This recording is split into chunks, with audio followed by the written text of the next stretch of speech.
Hi, it's Dr. Maggie Perry with Tell Me What You're Proud Of. This is my third session here with Catherine, and this month we've been talking about intolerance of uncertainty. So intolerance of uncertainty underlies all anxiety disorders and OCD. It's a common mechanism that can create anticipatory anxiety, perfectionism, and procrastination.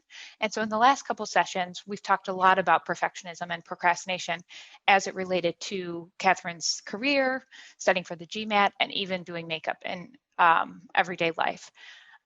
In our last group session, we talked about intentional practice, and intentional practice would be to say, I know that I have difficulty tolerating uncertainty, so I'm going to find a part of my life that triggers the feeling of uncertainty and notice what thoughts I'm having, what sensations I'm having, what feelings I'm having, and what my urge to act is. And then I'm going to try to identify what my value-based behavior would be based on what's flexible, what's effective, what helps me move forward. And so I'm going to try to practice triggering myself on purpose, triggering those thoughts, feelings, and sensations, and then practicing the new non-anxiety driven behavior. That's how we could frame up intentional practice.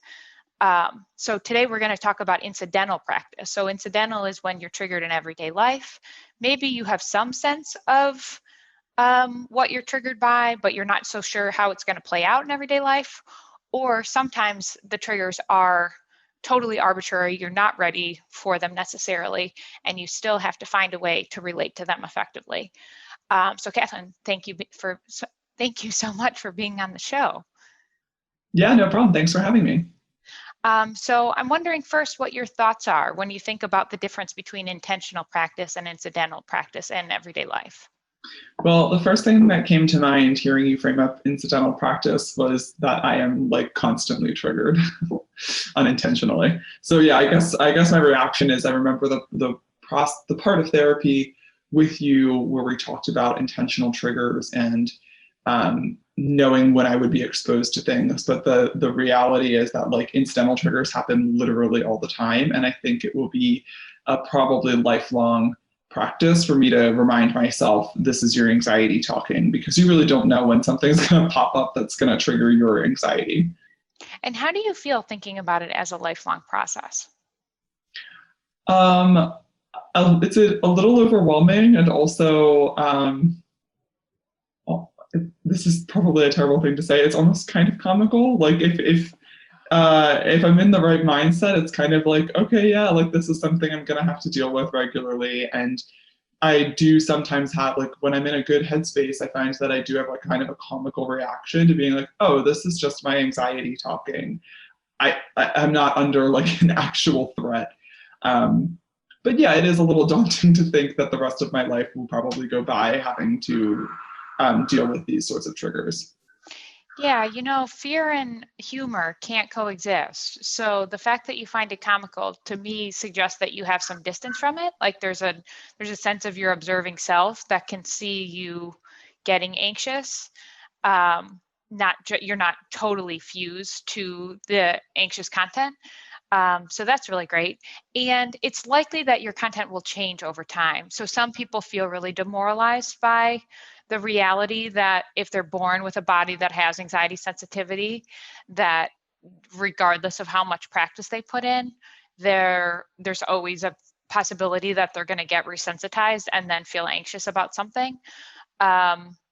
Claire Weeks, who was a pioneer in thinking about anxiety the way that we think about it now, said you never want to live such a charmed life that you never get resensitized, which I really appreciate. That if you take it in stride as like, if I'm doing challenging and uncertain things, then I'm likely to get resensitized and I'm likely to feel anxious again, then it can just be part of your journey and your growth.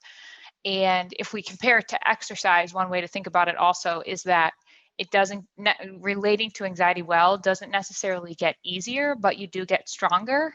So you don't, just like if you're building muscle or building endurance, you're still, during exercise, you're still feeling all the physiology that would make an effort challenging. So it's not necessarily easier, but you're getting stronger, you're getting faster, you're hitting your goals in that sense.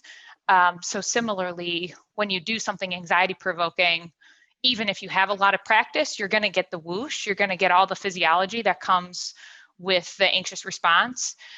And so it's not necessarily going to be less painful, but the hope would be over time, you have more self-awareness, you have greater perspective, and you don't suffer as much because you have a sense of what's occurring. Do you have any thoughts about that?